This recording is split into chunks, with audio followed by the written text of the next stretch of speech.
Hello all of you beautiful people, Jules here for WhatCulture.com. And you know what, when it comes to video games, nothing makes an avid gamer salivate more than spying a juicy side quest that is appearing over the horizon. I mean, not only does this mean that we get to explore some of the wilder sides of the title that we're currently living on, but it's almost supremely satisfying to be met with even more content to justify these ever-increasing costs to purchase the bloody thing in the first bloody place. But let's take a look at some side quests that ground our faces into the mud and then laughed as we started crying. As I'm Jules, this is WhatCulture.com, and these are 8 utterly brutal video game side quests. Number 8, Parallel Quest number 47, Super Ultimate Series of Battles, Dragon Ball Xenoverse. The Xenoverse, or Xenoverse, depending on how you want to say it, offshoot of Dragon Ball games was like a breath of fresh air to this series when they arrived on the scene, even causing the fan base to stop tooting their skin flutes about how good Budokai Tenkaichi 3 was, and trust me, that is saying something. The sheer amount of content in these games is utterly staggering, and of course that means that there are more side quests than you can throw a sensu bean at. However, you might want to hold on to your little magic healing legumes for a second, because Parallel Quest number 47, Super Ultimate Series of Battles, will likely knock your bloody teeth out time and time again.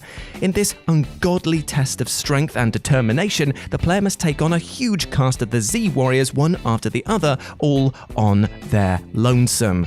Things start off pretty easy with Piccolo, Tien and Yamcha. Then Hercule and Videl show up, who you can see off in pretty embarrassingly quick fashion. But then comes Majin Buu, Vegeta, Future Trunks, Kid Trunks, Goku, Goten and Ultimate Gohan, and all of these ones are at Super Saiyan level or above. And if you beat them, there's even more. All in all, you need to take down 20 fighters to be done with this challenge. Oh, and here's the kicker. You have to do it in 15 minutes. Good. Number 7, Platinum Time Trial Relics, Crash Bandicoot 1 from the Insane Trilogy. If you've ever wanted to see the light die from someone's eyes, then set them up on any of the Crash Bandicoot games and challenge them to get a Platinum Time Trial Relic. The sheer infuriation that can be caused by being a few milliseconds out is unparalleled, but Toys for Bob actually ushered in a new level of pain when it came to their glorious remastering of the original trilogy. Here, in the Insane Trilogy, they added in time trial relic runs into the original Crash Bandicoot, which doesn't sound bad on paper, right? I mean, more content for free. Cheers, Bob! However, here lies the issue. This title was never made with speedrunning in mind, and as such, the level designs actively punish players looking to race through them. This creates a scenario where the player purposefully has to manipulate the game in order to put themselves in near-death situations, all to shave off tiny, and I mean tiny bits of time. Sunset Vista, Slippery Ascent, The High Road all became even more nightmarish than before, but if you really want the cream of the crap, it's gotta be The Lab. The Lab. Oh my sweating crack, The Lab. This level absolutely broke me, and did so while crushing my face into the broken glass beakers that were thrown by these assistants. Enjoy pixel perfect jumping over lightning, collapsing floors, and time trial boxes encircled by TNT crates. My life was significantly shortened by this.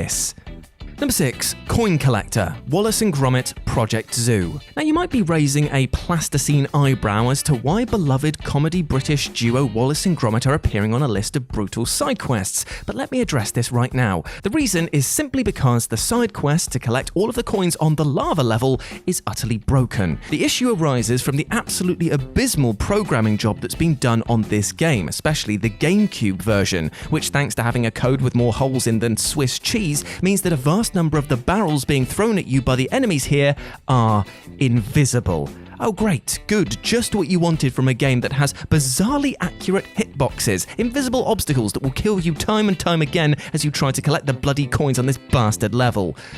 Arguably, one should never even bother attempting this challenge simply because the game stinks harder than even the bluest of fromage. And you'll be blue in the face should you ever try to complete this unbelievably hard side quest. Number 5, Gilded Falcons Quest, Alundra. First off, if you've not played Alundra, then you, my brave soul, are missing out on a delicious slice of Secret of Mana vibing joy. The graphics, the gameplay, and of course, that ever-chipper soundtrack are the types of things that will warm your soul on a cold winter's night. The Gilded Falcon quest, however, or Falcon if you want to say it like that, might actually set your blood alight with how irritating it is to complete. Throughout the game, you can find 50 of these glorified golden geese, and you can return them to a quest giver in exchange for some pretty decent rewards. Now, you might be looking at the number and scoff, 50? I've collected all the Korok seeds in Breath of the Wild and murdered every pigeon in GTA 4. This is nothing! Well, hold on to your bonnet there, pal, because despite the lower quantity, these birds can literally fly the nest without you even noticing them, as some are in areas that you can only visit once and others actually have a bloody time limit on them. That's right, some of these collectibles have an inbuilt clock, which means that if you take too long, you'll be unable to complete the quest in its entirety. Good, great, perfect, no, thank you. My advice, just enjoy the game at your own pace. Number 4, Merman Meat. Castlevania Order of Ecclesia. Order of Ecclesia is a brilliantly engaging game and easily one of my favourite Castlevania experiences across the franchise. However, while its gameplay is like a loving neck bite, there's an absolutely shocking oversight to one of the game's quests that, depending on your mood, will either be hilarious to you or will see you staking the game through the heart. I'm speaking, of course, about the Merman Meat quest that Abram doles out to you. Now, with a description like that, you'd be thinking of heading down to the merman spawn points and doing a bit of extreme fishing, right? Well, after potentially hours of doing this and coming up completely short, you might start to think that there's something very, very wrong. Maybe you're not using the right weapon, maybe it needs to be done in a certain way. Well, surprisingly, it's neither. It turns out that thanks to a mistranslation, mermen don't actually drop merman meat, and instead you'll have to battle some Loreleis for the drop. Oh, and to top off this absolute fish cake of a f***on, the drop is also extremely rare, meaning that this is still going to take you bloody ages. And I thought that Dracula and his Mirror Castle gimmick was annoying. Number 3, True Arena, Kirby's Return to Dreamland. When you think of Kirby, chances are that you think of charming and super simple platforming games with this little pink puffball center stage. Yet, despite this image being firmly locked in place within our minds, Sakurai really wants us to think of this chap as an absolute badass. I mean, look at some of the action sequences that they put him in when it comes to Smash Brothers. And if that wasn't clear enough telegraphing that they want us to see Kirby as a bad boy, look at the challenges presented to him in the form of the True Arenas. Throughout the Kirby franchise, players can unlock the True Arena, which is basically a boss rush mode complete with tougher foes and a few tweaks to their moves. In Kirby's Return to Dreamland, you face off against 15 of them, back to back, with little respite. Kirby games aren't usually thought of as difficult, but this, my god, it will make you feel challenged. And because this isn't spicy enough, while you can take up to 3 other players with you, you only get the rewards for completing this if you do it solo. Number 2, Venus Sigil, Final Fantasy X. If reading the heading of this entry isn't causing your tear ducts to automatically begin producing moisture, then my friend, you've never had the utter displeasure of one of Final Fantasy's most brutal side quests. On paper, it seems simple enough. Head to the Thunder Plains and just press the dodge button at the right time to avoid being struck by lightning. However, this is also like saying that climbing Everest is just about putting one foot in front of the other, and ignores little things like the fact that you have to dodge this lightning 200 times. 200 times. Shocking. The reaction window for this is so slight and the timing so inconsistent that many players agree that this is the hardest challenge of the entire game, even eclipsing some of the Dark Aeon battles, which themselves are seen as optional super bosses that would make grown gamers shrivel. For your efforts, you get the Venus Sigil, a key item that unlocks the power of Lulu's celestial weapon, and also a trophy, meaning that for completionists out there, this is an unfortunate must. And number 1, Delicate Flower, Hollow Knight.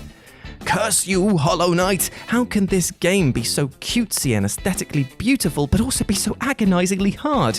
While the veneer of this game might be all smiles and wonderful minimalist design, this gameplay is so rock hard that you stand a good chance of knocking yourself out on it as you butt your head against it over and over. To make matters worse, alongside a punishing regular narrative, Hollow Knight hides a few devious side quests off the beaten path that basically serve just to beat you up. And at the head of these devious deviations is the Delicate Flower Challenge. Here you're tasked with delivering a beautiful petal pal to the grave of Grey Mourner's lover, which sees you travelling from the resting grounds all the way back to the Queen's Garden. Now you might be thinking, haha, that's bish pal, I'll hop on the old zippy zaps and teleport there pronto tonto. Well, my friend, if you do this, the flower withers and dies, so you're going to have to make this journey by foot without getting hit once. And it's here that you remember what type of game that Hollow Knight is and likely cry a little. But if you want that mask shard, you better suck it up and get to stepping. And there we go, my friends. Those were 8 utterly brutal video game side quests. I hope that you enjoyed that, and please let me know what you thought about it down in the comments section below. If you want to chat to me further, you can do so over on Twitter at RetroJ, or you can swing by Live and Let's Dice. It's my personal gaming channel where I stream every single Wednesday and Sunday. It'd be great to see you over there. Whatever you are getting up to today, my friends, I hope that you go out there and absolutely achieve your goals and totally, utterly smash it, because you are a big ledge, you deserve love, happiness and success, and you are a good person. Big love from me to you. As always, I've been Jules, you have been awesome. Never forget that, and I'll speak to you soon. Bye.